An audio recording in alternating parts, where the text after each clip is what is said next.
Hello everyone and welcome to another season of The Boys Season 2. This will be my review for the entire seasons, and yes, there will be spoilers. So, not a whole lot, but there will be some spoilers, so just keep that in mind.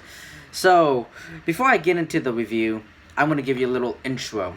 So I didn't know anything about The Boys. The Boys, the first season came out last year, 2019, and a lot of people, it was popping all over my YouTube account, and people were posting their reviews for the for the show for the first season.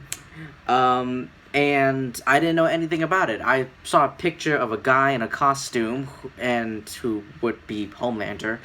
And then I know Karl Urban is in it, and he's holding a baby. I didn't know anything. I was like, what? I didn't see... That's it. That's the only two things that I know. Three things. Karl Urban is in the show. It's a there's a guy wearing a costume, so it's a superhero show. And at some point in the first season, Karl Urban is going to use a baby shooting lasers. So, like, everybody's talking about the baby, like the laser baby scene. And that's it. Those are the only three things I knew about the show. Everything else is completely blind. I didn't read the comics. I know nothing about the comics. I don't know anything about it. But you know me. There's two things I love the most: superheroes and superpowers. So of course I had to check it out.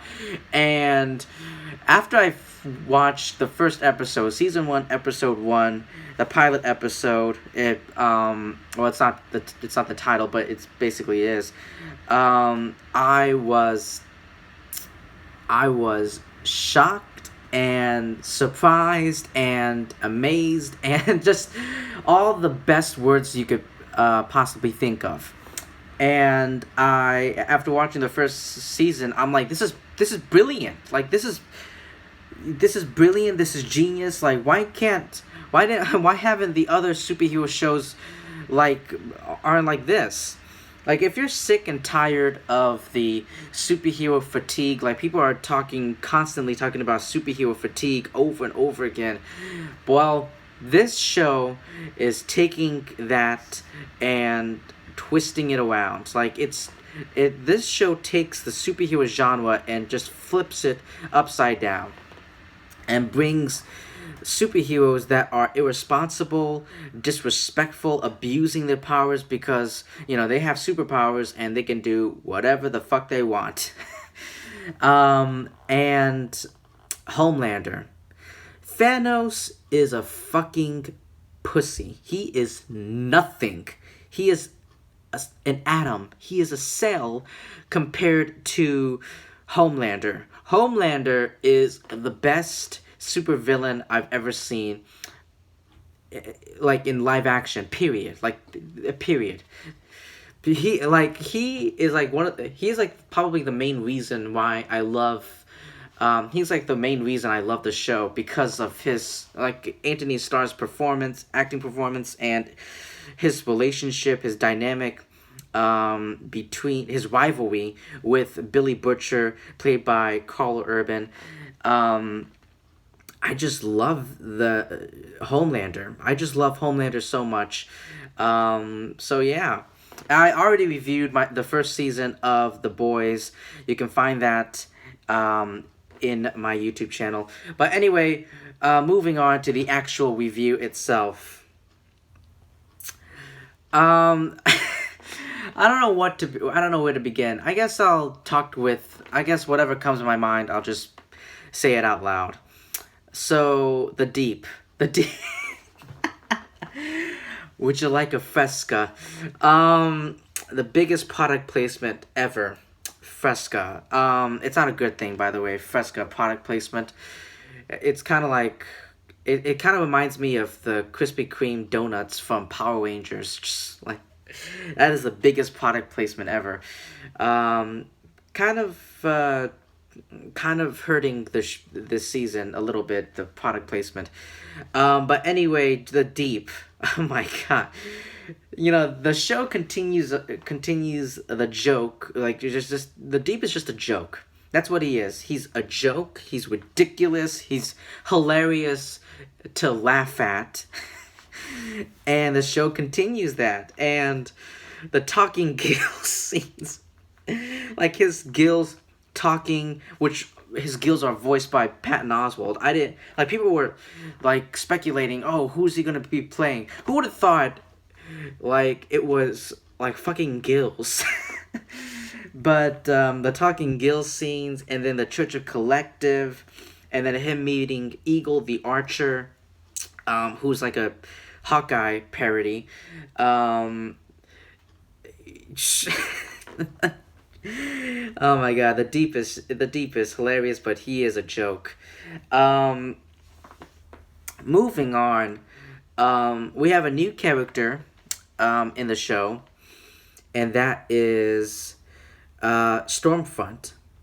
Now, Ayakash, I haven't seen any of. This is the first acting. This is the first time I've seen her in acting. I didn't see her in any other roles that she's in. This is my first time, and I can already tell you guys, she is definitely worse than Homelander. Oh my god. Like, the shit that she says and the shit that she does, it draws the line. Like, she crosses the line, and it's terrible. Like, I wanted her to die. Like, the first two episodes, we're just introducing to Stormfront, but then the end of the third episode, man, is when everyone immediately hated Stormfront when she went inside that building and killed an entire apartment building filled with black people, African Americans, just an apartment, anyone standing, anyone black standing, or anyone of other skin color that's not white, just standing in a way. She's just demolishing her, just throwing them off the building. I hated her character, and I was so glad. And I was so glad she got what she deserved in the finale. Queen Maeve. I loved Queen Maeve. Like, the first season, I liked her a little bit, but this season really made me love her character even more. I love Queen Maeve. Not only is she an LGBT character, but also because of like her, like the pain, the struggles that she's facing with her relationship with her girlfriend, or her ex-girlfriend Elena, and then her relationship with Starlight. Like, I feel like, in my opinion, I feel like the relationship between Starlight and Queen Maeve, it's like a sister thing. Like, they're kind of sisters, and I that's what I see in the two of them. Like, Queen Maeve, I love Queen Maeve this season. Man, oh man, like when she rescued Starlight from Black Noir, and then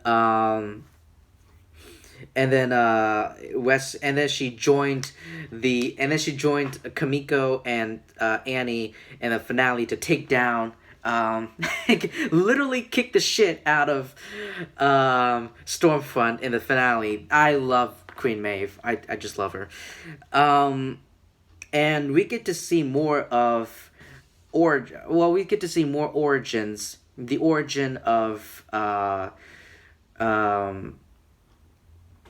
my god, Frenchie. Like, I forgot his name for a second, but yeah, Frenchie, and then and we got a lot more character development from Billy Butcher, and and he met his father, man. His father is so abusive, and like him going back and meeting his father, who, it's rough. And yeah, his dad is just a complete dick. And then Ryan. Homelander being a father figure, a bad parent, um, and then like pushing his son off the roof of the house, and just, oh my god, I really want Ryan to be like I really want Ryan to grow up and to become the good version of Homelander, like Ryan, like stopping and fighting his father. That would be really, that's something I would really like to see, like Homelander versus, I don't know, Homelander Jr. But yeah, this season, I like this season. I love this season. There were a few things that I didn't like. I mean, Fresca, like, I'm pretty sure, like, it has to be a product placement. Like, it's everywhere. Fucking Fresca is everywhere. But there were, and then there were a few things that I didn't like. I'm not so sure if I don't think I like Black Noir's weakness is fucking almond joy.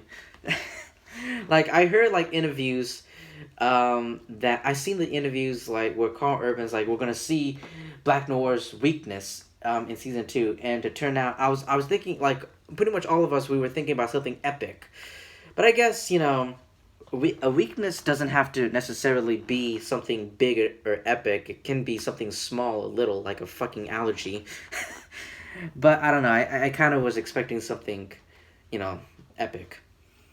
I think that's pretty much it. I think I covered it all. I will be. Oh yeah, and then the heads exploding. Oh yeah, the one thing, the heads explosions. Like, we were all thinking that people were. I've seen people's reactions to the episodes. People were automatically thinking it's Cindy, and I'm like, that. Are you high? Like, what? Like, are you drunk? Are you high? Like, what's wrong with you? Cindy doesn't have the ability. Have you been paying attention? Cindy doesn't have the ability to make people's heads explode. If you paid attention, her power is to crush objects, to crush things, not make things explode. It makes no sense. But anyway, the head explosion, and to find out that it was the councilwoman, like Kamala Newman, something like that, Councilwoman Newman. Oh my god, I don't think she's not a character from the comic books. I think she's an original character for the show, but we'll see how she's exposed. Stormfront's still alive, unfortunately. But I'm also kind of glad that Stormfront's not dead. I will be doing a separate video, The Boys Season 3, because we have Jensen Ackles cast as Soldier Boy. And then what I think could happen, or would happen, or should happen in Season 3. But I'll leave that for a separate season. So that's it for my review of this season 2. I don't want to go on and on about talking about every single thing. I don't want to make this video very long. I just want to make it very short, keep it nice and short. The protest scene, oh my god, the protest scene where Homelander was like using his heat vision and he just killed all the protesters. Thank God it was just all in his head. He was just fantasizing about it. It's too early for the world to see what a monster Homelander is. But yeah. Holy shit. So anyway, let me know what you guys thought about this season of Season 2 of The Boys. Go ahead. Go down in the comment section. Spoil ahead. What's your favorite scene? What did you like? What didn't you like? What are the things that you wanted to happen but didn't happen? Stuff like that. Let all your thoughts out, and I will see you in another video.